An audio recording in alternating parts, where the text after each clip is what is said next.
Well, we have all been told this, that the Quran is not enough, and it is actually the Hadith that explains the Quran.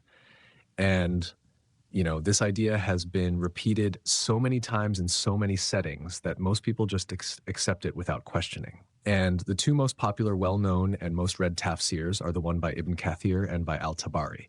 These are considered the gold standard in Islamic scholarship by many, and they are cited in lectures, articles, and even everyday discussions about Islam. Now let's just make a rudimentary look into these tafsirs.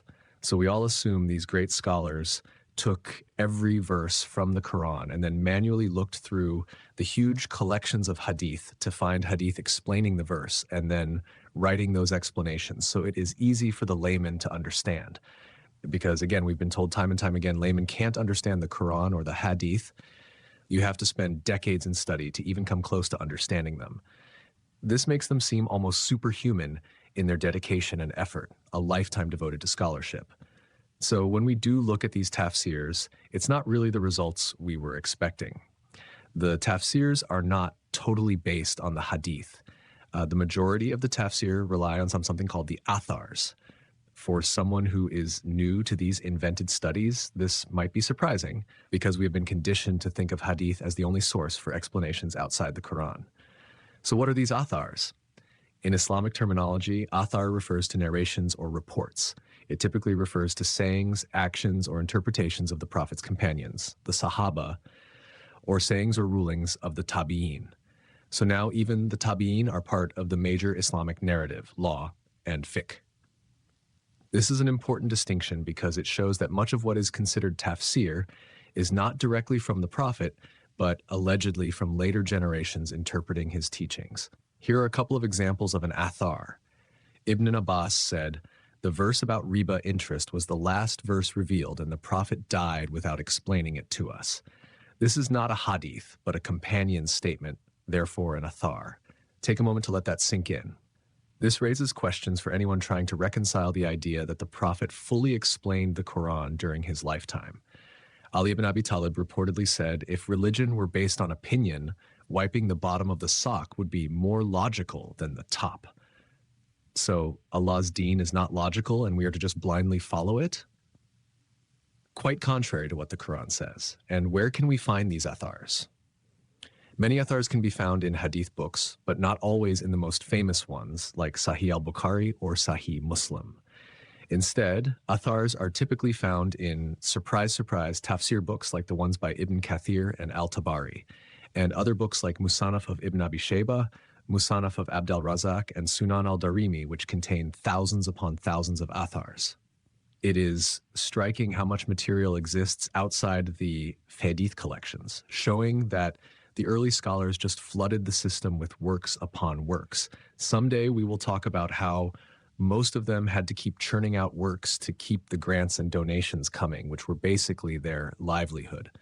And then we even have a more complicated and messed up system of authentication than the Hadith Isnad system, which adds several more layers on top of it.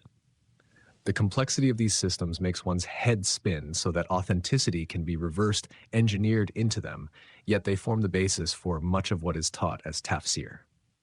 Now back to the tafsirs. So let's see how much extra on top of extra material is used in them. Surely must be just a sparse sprinkling. Tafsir by Ibn Kathir, up to 40% of it is made of athars.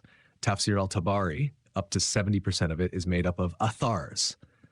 The rest consists of hadith, linguistic, thematic interpretation and explanation, which here means author's own opinion, fiqh discussion, which basically means people's opinion, and Israeliyat, which are basically Jewish Christian stories and traditions. So in reality, these great tafsirs where the hadith is explaining the Quran is mostly just a hodgepodge of everything and anything. The idealized notion that these works are purely grounded in the Prophet's explanations is at best a false and simplified narrative. And if they say the Prophet explained the Quran to us, then where is the tafsir by the Prophet Muhammad? And if we have his tafsir, then why do we need tafsirs by the likes of Ibn Kathir, Al-Tabari, and Jalalain? It makes one wonder about the necessity of these later commentaries when the Quran itself is claimed to be fully detailed and self-explanatory. So Instead of wasting our time and energy on explanations based on unverifiable anecdotal reports, opinions, stories, and traditions, why not stick to the word of Allah? We often seek validation and elaboration outside the Qur'an, but perhaps this habit overlooks what is already clearly stated. Do we not believe when Allah tells us in the Qur'an that it is the best tafsir, and its explanation is upon him, and that in which hadith other than the Qur'an will you believe in afterwards? These words should give a sense of completeness and sufficiency. Yet, human curiosity and doubt have led us to layer centuries of commentary on top. Are Allah's words not enough for us, or do we not believe in them and go looking for outside man-made sources? This question echoes in the hearts of anyone who seeks clarity, and perhaps the answer lies in returning to the Qur'an itself, without adding unnecessary human interpretation.